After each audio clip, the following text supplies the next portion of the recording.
Hi everyone, welcome back to another video from Tech for Gamers. Today in this video, I'm going to show you how to download Brawl Stars application on your Android device.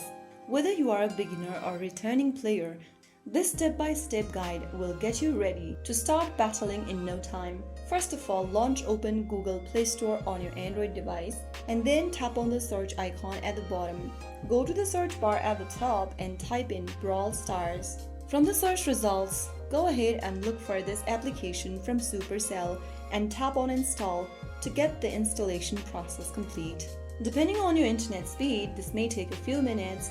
Make sure that your device has enough storage space. Once the game is installed, tap on the play button to start playing Brawl Stars on your Android.